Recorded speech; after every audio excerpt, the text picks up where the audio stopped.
अस्सलाम वालेकुम प्यारे बच्चों। हम आइसोमेरिज्म पढ़ रहे हैं। कल हमने इसको स्टार्ट किया, इसको इंट्रोड्यूस किया। हमने बोला कि isomerism is a phenomena in which two और more than two compounds exist having the same molecular formula.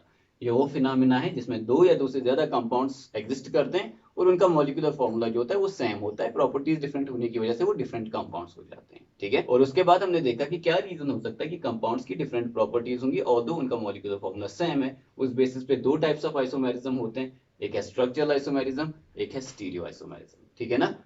उनमें से एक जो आपके सिलेबस में है स्ट्रक्चरल आइसोमेरिज्म, वो हम आज डिस्कस करने वाले हैं, ठीक है। तो लेट अस गेट स्टार्टेड। तो चलो देखते हैं। तो हमने बोला स्ट्रक्चरल आइसोमेरिज्म क्या होता है।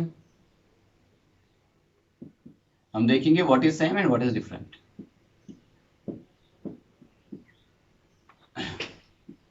This is isomerism where isomers have same molecular formula, जो कि हमेशा होता है आइसोमेरिज्म।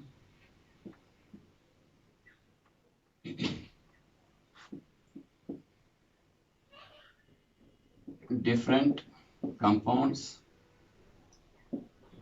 जो कि हमेशा होता है आपके आइसोमेरिज्म में।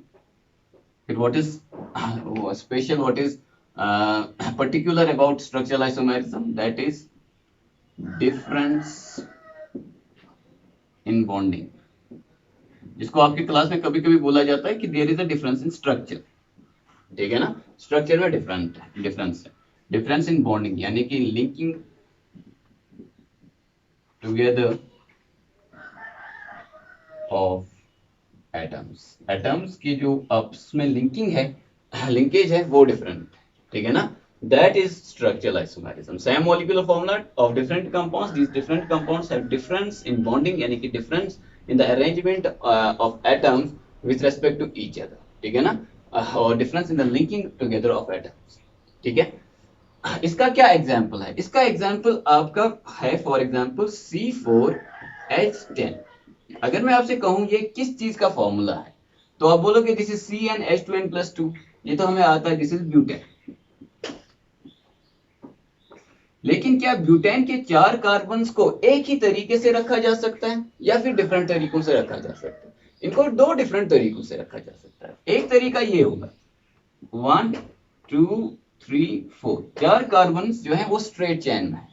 और एक तरीका ये भी हो सकता है 1 2 3 और यहाँ पे ब्रांच, ठीक है ना। तो दो डिफरेंट टाइप्स ऑफ चेन्स बन रहे हैं। यहाँ पे स्ट्रेट चेन बन रहा है, यहाँ पे एक ब्रांचेड चेन बन रहा है, ठीक है ना। That is the reason why जो आइसोमेरिज्म हम पढ़ने वाले हैं, जो आपके सिलेबस में है, that's called as chain isomerism. Chain isomerism ऐसा स्ट्रक्चरल आइसोमेरिज्म है जिसमें आपके कार्बन जुड़कर डिफरेंट टाइप्स ऑफ चेन्स बनाते हैं, ठीक है ना। किसी में एक ब्रांच होगा, किसी में कोई ब्रांच नहीं होगा, किसी में 2 होंगे, किसी में 3 होंगे। इस तरह से बहुत सारी पॉसिबिलिटीज जो है वो हो सकती है, ठीक है। तो this is called as chain isomerism. इस चेन आइसोमेरिज्म में पहला एग्जांपल किसका है? ब्यूटेन का। मीथेन का क्यों नहीं? क्योंकि मीथेन तो एक ही कार्बन है, इसको क्या डिफरेंट है? 2 कार्बन को आप कैसे भी जोड़ो वो तो स्ट्रेट ही होंगे। 3 कार्बन को चाहे आप ऐसे जोड़ो या ऐसे जोड़ो,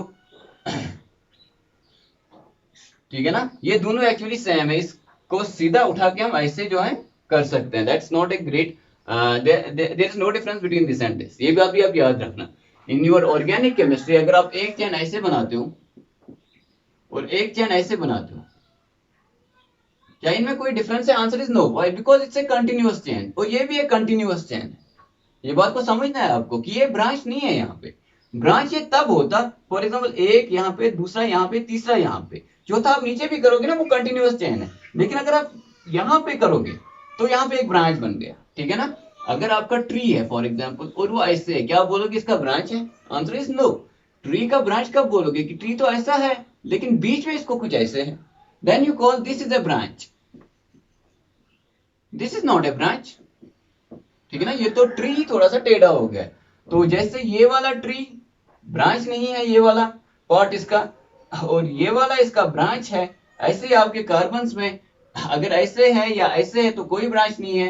लेकिन अगर बीच में कहीं से एक अलग से चैन निकला है तो उसको हम बोलेंगे this is a branched chain, ठीक है ना। जब ब्रांचिंग में डिफरेंस होगा then the isomerism that comes into being is known as chain isomerism, ठीक है ना। क्योंकि डिफरेंट टाइप्स ऑफ चेन्स बनते हैं कार्बन्स के। उसका जो पहला एग्जांपल है वो ब्यूटेन है, ठीक है ना। तो पहले हम इसको कंप्लीट करते हैं, CH3 CH2 CH2 CH3 CH3 CH CH3 CH3। सबसे पहले हम देखेंगे क्या इसमें कोई डिफरेंस है। Answer is yes, there is a difference in bonding. आप देख सकते हो, फॉर एग्जांपल इस दूसरे वाले कार्बन को देखेंगे, ये दूसरा वाला कार्बन को अगर हम देखेंगे, इसके 4 बॉन्ड्स किस किस के साथ है। एक साइड से इसको कार्बन है, दूसरे साइड से भी इसको कार्बन है, और दो साइड से इसको हाइड्रोजन है। लेकिन अगर इस बीच वाले को देखेंगे तो एक साइड से ऊपर से कार्बन है, यहां से कार्बन है, यहां से भी कार्बन है, और एक हाइड्रोजन है। ठीक है ना। ये CH2 में अगर आप कंफ्यूज हो रहे हो कि ये कार्बन है कि हाइड्रोजन, तो इसको भी आप देख लीजिएगा। ये जो है ये कुछ ऐसे है, CH और H, और ये जो है ये भी कुछ ऐसे है, CH और H। अब आप देख सकते हो ये कार्बन दो साइड से कार्बन के साथ जुड़ा है और दो साइड से हाइड्रोजन के साथ जुड़ा है। लेकिन ये दूसरा वाला कार्बन यहाँ पे 3 साइड से कार्बन के साथ जुड़ा है और एक हाइड्रोजन के साथ जुड़ा है। तो there is a difference in the linking. ठीक है ना, बॉन्डिंग में डिफरेंस है, इसकी वजह से ये स्ट्रक्चरल आइसोमेरिज्म हो गया। ये कैसा स्ट्रक्चरल आइसोमेरिज्म है जिसमें डिफरेंट टाइप्स ऑफ चेन्स बनते हैं। इस स्ट्रक्चरल आइसोमेरिज्म को क्या बोलते हैं? इसको हम बोलते हैं चेन आइसोमेरिज्म। ठीक है ना।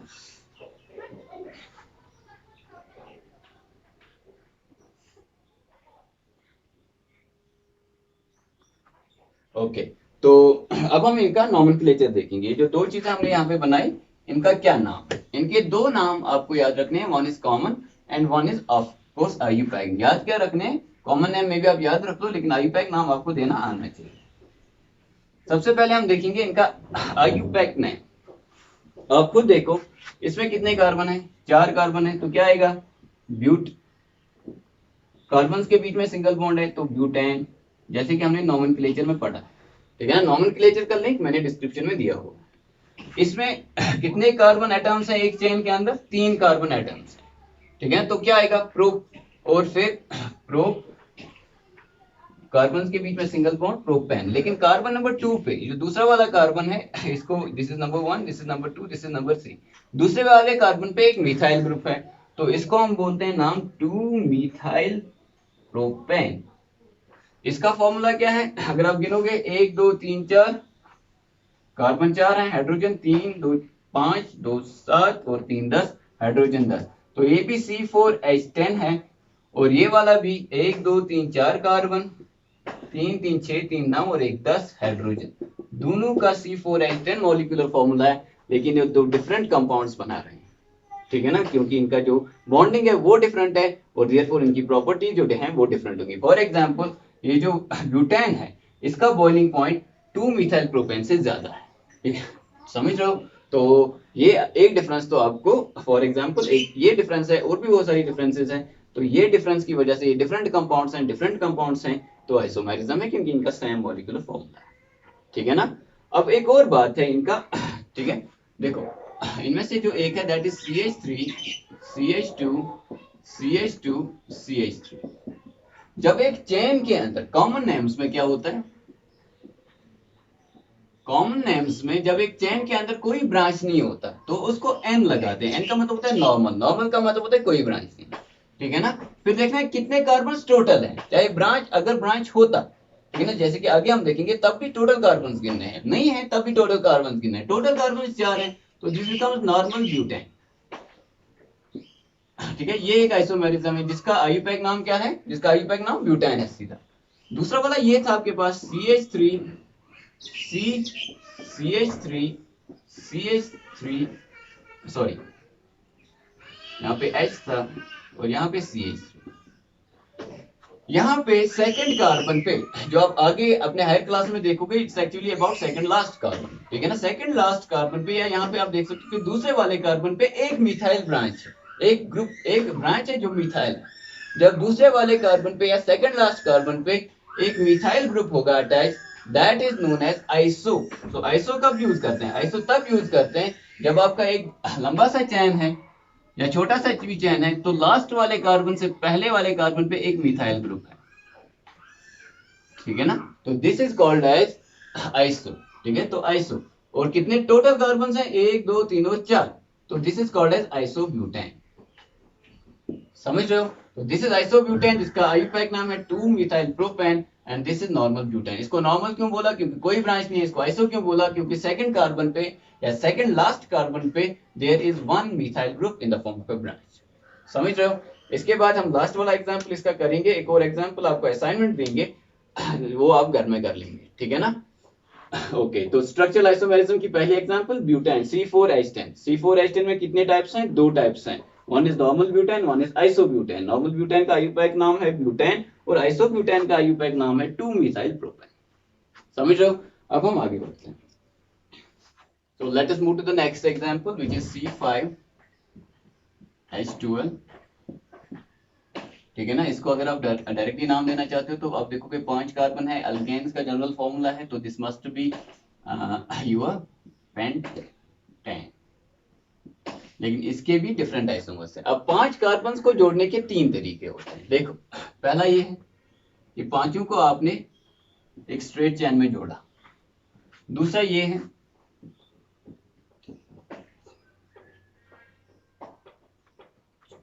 सॉरी कि आपने सेकंड लास्ट कार्बन पे एक ब्रांच दिया। अब बोलोगे कि हम इस पे ब्रांच देंगे 1 2 3 4।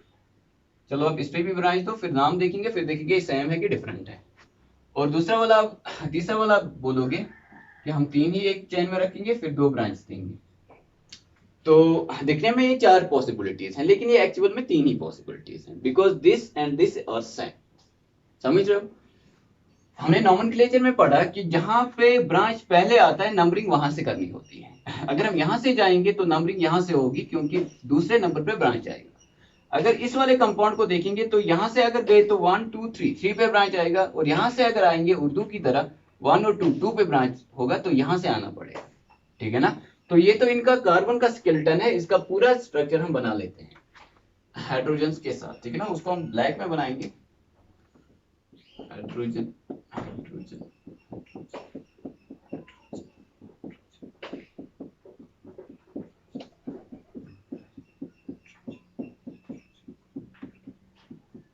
this is the first one. Okay,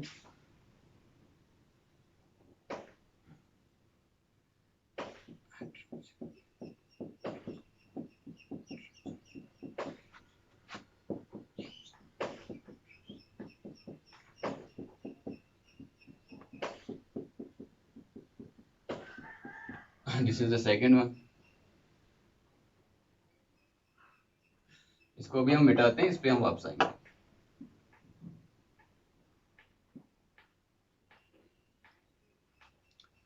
And this is the third.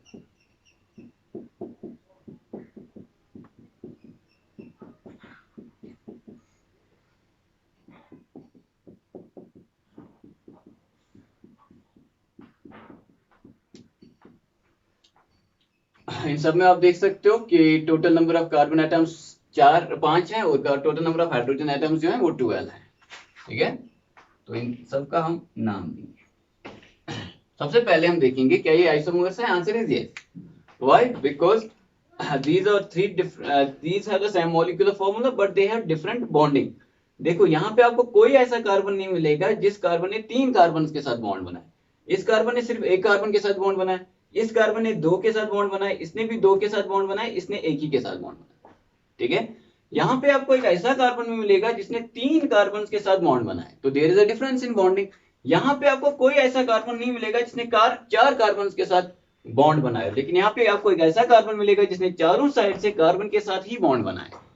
तो ये 4 डिफरेंट जो है कार्बन सॉरी ये जो है 3 डिफरेंट स्ट्रक्चर्स हैं, ये जो है ये 3 डिफरेंट बॉन्डिंग पैटर्न्स हैं, ये जो है ये 3 डिफरेंट लिंकेजेस हैं। ठीक है ना? तो there will be 3 different set of properties. तो इसकी प्रॉपर्टीज डिफरेंट होंगी, इसकी प्रॉपर्टीज डिफरेंट होंगी, इसकी प्रॉपर्टीज डिफरेंट होंगी। जैसे कि बॉइलिंग पॉइंट सबसे ज्यादा, दूसरे नंबर पर ये, तीसरे नंबर पर ये। समझ रहे हो? तो ये भी आप देख सकते हो। अब हम इनका नाम देंगे। देखो इसमें कोई ब्रांच नहीं है, नॉर्मल कॉमन नेम पहले देते हैं। जब इसमें कोई ब्रांच नहीं है तो इसके नाम में क्या आएगा? इसके नाम में आएगा नॉर्मल 10।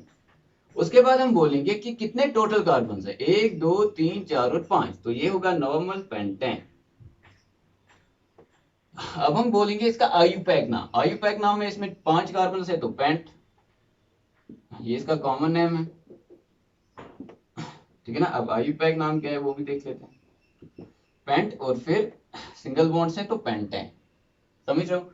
अब इसको देखते हैं। आप देख सकते हो कि सेकंड कार्बन पे एक ब्रांच है, एक CH3 ग्रुप है, ठीक है ना, ये CH3 ग्रुप है यहाँ पे, तो ये आइसो होगा, कॉमन नेम है आइसो डैश। उसके बाद टोटल कार्बन कितने, 1 2 3 4 और 5, सब में 5 है, तो दिस इज आइसोपेंटेन, समझ रहे हो। अब आप बोलोगे कि इसका आईयूपैक नाम क्या है। आईयूपैक नाम इसका देख लेते हैं। देखो इसके लिए आपको देखना है कि ब्रांच कहां से, ब्रांच तो यहाँ पे है, ठीक है ना। अगर यहां से नंबरिंग करेंगे तो 1 2 3 4 2 पे आपको ब्रांच है। अगर यहां से नंबरिंग करेंगे 1 2 3 4 तो 3 पे आपको ब्रांच है, तो आपको यहां से नंबरिंग करनी है 1 2 3 4, 2 पे आपका ब्रांच है। 2 पे कौन सा ब्रांच है, methyl, so you will write 2 methyl। बाकी आपके स्ट्रेट चेन में या आपकी जो कंटिन्यूअस चेन है उसमें कितने कार्बन हैं, 4, तो 2 मिथाइल ब्यूटेन। जैसे कि हमने नॉमेनक्लेचर में इसका नाम सीखा है, वो आप डिस्क्रिप्शन में लिंक है, वो आप वहां से देख सकते हो। This is 2 methyl butane. अब इस पे वापस आते हैं। अब जब सेकंड कार्बन पे या सेकंड लास्ट कार्बन पे आपके हाइड्रोकार्बन में सेकंड लास्ट कार्बन पे 2 मिथाइल ग्रुप्स होंगे इन द फॉर्म ऑफ ब्रांच। ये कैसे है, ये कुछ ऐसे है, कार्बन कार्बन कार्बन, और यहाँ पे आपका 2 ब्रांच है, तो ऐसी कंडीशन को बोलते हैं नियो। जब एक ब्रांच होगा तो आइसो, जब 2 ब्रांच होंगे तो नियो, और टोटल कार्बन 5 है तो इसको बोला जाएगा नियो पेंटेन। ये इसका कॉमन नेम होगा कि आईयूपैक नाम, ये इसका कॉमन नेम, ठीक है ना। अब आईयूपैक नाम क्या है, देखो टोटल इसमें जो है कार्बन नंबर 2 पे 2 ब्रांच हैं, और टोटल इसमें जो स्ट्रेट चेन है उसमें 3 कार्बन एटम्स हैं, तो इसका नाम होगा 2, 2, यानी 2 पे 2 चीजें हैं। क्या है वो, दोनों मिथाइल हैं, 2 डाई मिथाइल, और फिर कितने हैं एक चेन के अंदर जो स्ट्रेट है, 3 है, तो this is 2 di methyl propane. ये इसका आईयूपैक नाम हो गया, समझ रहे हो। So these are the 3 different compounds because they have different properties, they have different names also because they have different bonding patterns, समझ रहे हो। अब इसमें एक चीज हमने जो है यहाँ पे पहले एक इरेज किया था, उसको देख लेते हैं कि हमने इसको ऐसे बनाया था 1 2 3 4, हमने पहले यहाँ पे ब्रांच दिया, अब हम यहाँ पे ब्रांच देंगे, ठीक है ना। बाकी ऐसे ही रखेंगे CH3 CH2 H CH3 CH3, कुछ ऐसे होगा। अब नंबरिंग कहां से होगी, देखो अगर यहां से जाएंगे तो 3 पे, अगर यहां से आएंगे तो 2 पे, 1 2 3 4। अब ये क्या हो गया, 2 मिथाइल ब्यूटेन, टोटल 4 है इस चेन के अंदर, दूसरे पे मिथाइल ग्रुप है तो 2 मिथाइल ब्यूटेन, और ये क्या है, दिस आल्सो 2 मिथाइल ब्यूटेन, यानी कि ये और ये एक्चुअली में सेम है, समझ लो। दो डिफरेंट कंपाउंड्स का नाम कभी सेम नहीं आ सकता, अगर नाम सेम आ रहा है तो कंपाउंड भी सेम है, समझ रहे हो। तो इसका मतलब हुआ आपका जो C5H12 का फॉर्मूला है, इसके 3 आइसोमर्स हैं, वो 3 आइसोमर्स जो हैं वो आपने पढ़े और आपको समझ में आ गए होंगे। और अगर कोई भी प्रॉब्लम इसमें आ रही है तो डिस्क्रिप्शन में या फिर कमेंट्स में आप क्या करेंगे, कमेंट्स में आप बता दीजिए कि आपको क्या प्रॉब्लम आ रही है, हम वो प्रॉब्लम आपकी सेपरेट लेक्चर में दूर करने की कोशिश करेंगे, ठीक है ना। तो that was all about isomerism for class 10। इसके बहुत सारी डिटेल्स, बहुत सारे टाइप्स आपको आने वाले क्लासेस में, ऊपर वाले क्लास में 11 12 में पढ़ने हैं, ठीक है ना। इवन हायर क्लासेस, अगर आप कॉलेज यूनिवर्सिटी लेवल पे केमिस्ट्री पढ़ोगे तो और आइसोमेरिज्म के जो है और डिटेल आपको पढ़ने होंगे। तो 10th में जितना भी आपको सफिशिएंट था वो आपने कर लिया। अब आपका असाइनमेंट ये है कि C6H12 के कितने डिफरेंट अरेंजमेंट्स पॉसिबल हैं, और क्या वो जो कंपाउंड्स वहां पे बनेंगे उन सब के आईयूपैक नाम बोलो, और ये बताओ कि कितने इसके आइसोमर्स पॉसिबल हैं, ठीक है ना। जैसे C4H10 के केस में 2 थे, C5H12 के केस में 3 है।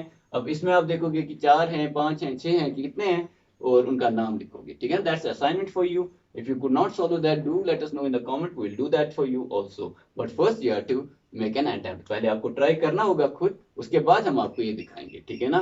तो आइसोमेरिज्म के बारे में जितना भी डिटेल था आपके 10th के लेवल पे, वो सब हम डिस्कस कर चुके हैं, ठीक है ना।